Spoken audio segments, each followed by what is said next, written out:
Alors, en quoi consiste mon métier? Directeur de la commande publique à la ville d'Orléans, nous veillons à assurer la sécurité juridique de nos procédures d'achat, mais également à performer celles-ci d'un point de vue économique. Je m'explique, nous veillons à la fois à définir correctement le besoin d'achat de la collectivité, afin que les entreprises qui répondent à notre besoin puissent y répondre de manière la plus adéquate, et ceci afin de permettre de disposer de nos besoins de manière pertinente pour satisfaire l'usager, puisque tous nos achats sont souvent tournés vers le service à l'usager. Moi, j'ai trouvé intéressant pour deux raisons. La première, c'est que ça permet de confronter un peu les étudiants qui finalement ont une vision assez théorique du droit à la vie professionnelle, et peut-être soit à les confirmer dans leur vision du métier, ou au contraire à leur faire voir un angle un petit peu différent et donc à les faire évoluer dans leur réflexion.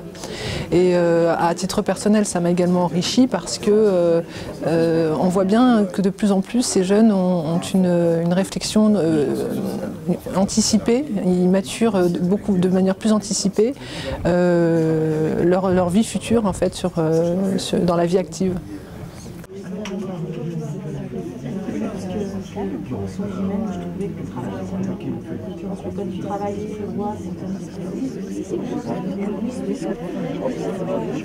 Je suis juriste en droit des sociétés et fiscalité de l'entreprise. Donc mon métier consiste principalement en accompagnement client du futur chef d'entreprise. On va le conseiller sur ses choix juridiques pour la future société qu'il va monter.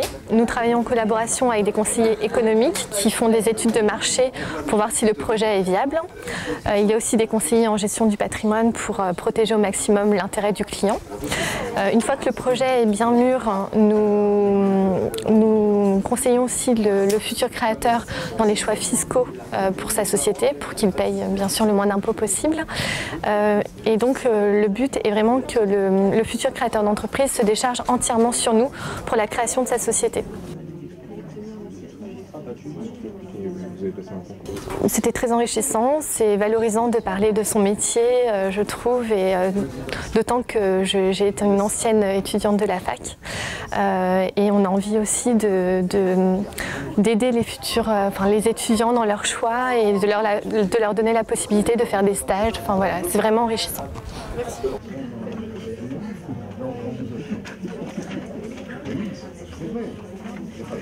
Donc qu'est-ce qu'il faut faire? Vous faites 15 chemises comme ça et vous allez découper sur internet tous les articles de fond de La Croix, Le Figaro, Le Monde et Libération, ou les hebdomadaires. Alors vous le faites à plusieurs avec des copains, c'est plus sympathique, on est plus intelligent toujours à plusieurs. Il faut toujours travailler à deux ou trois.